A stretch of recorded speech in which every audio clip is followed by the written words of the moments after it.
આંતરરાષ્ટ્રીય કક્ષાએ હીરા ઉદ્યોગમાં પ્રવર્તતી વિષમ પરિસ્થિતિને કારણે અસરગ્રસ્ત રત્નકલાકારો અને સૂક્ષ્મ એકમોને રાહત આપવા મુખ્યમંત્રી ભૂપેન્દ્ર પટેલના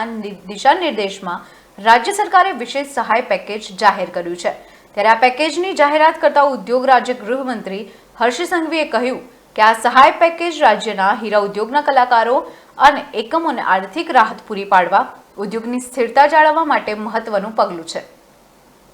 આ સહાય પેકેજ અંતર્ગત અસરગ્રસ્ત રત્નકલાકારોને બાળકોને અભ્યાસમાં કોઈપણ પ્રકારની અગવડ ન પડે, તેમના બાળકો શિક્ષણથી વંચિત ન રહે તે માટે ખાસ શાળા ફી સહાય આપવાના નિર્ણય લેવાયો છે, જેમાં બાળકોની શાળાની ફીના 100% લેખે બાળક દીઠ મહત્તમ ₹13,500ની મર્યાદામાં 1 વર્ષ માટે ફી ચૂકવણી કરવામાં આવશે, જે સહાય ડાયરેક્ટ બેનિફિટ ટ્રાન્સફર DBT દ્વારા શાળાઓને શિક્ષણ વિભાગની પદ્ધતિ મુજબ ચૂકવાશે।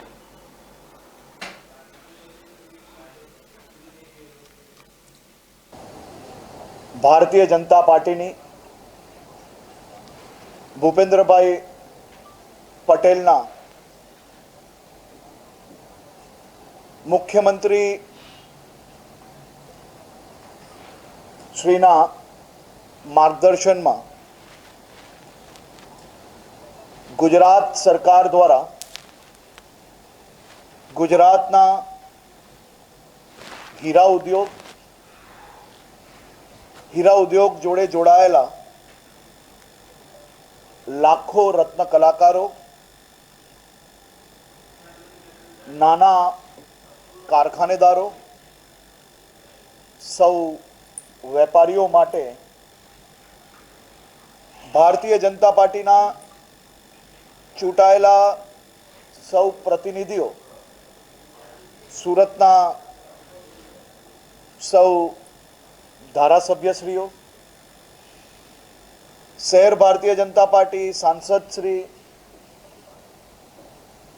अमरेली, भावनगर, बनासकांठा, महेसाणा, अमदावाद शहर आ तमाम क्षेत्रना चूंटायेला प्रतिनिधिओ अने भारतीय जनता पार्टीना सौ शहर संगठनों, जिला संगठनों द्वारा आदरणीय मुख्यमंत्री श्री अने खास करीने प्रदेश अध्यक्ष श्री CR पाटिल जी द्वारा भी मुख्यमंत्री श्री ने जे चूंटायेला प्रतिनिधिओं ने खास करीने रत्न कलाकारोनी मांग, रत्न कलाकारों ने जे दुनिया भर में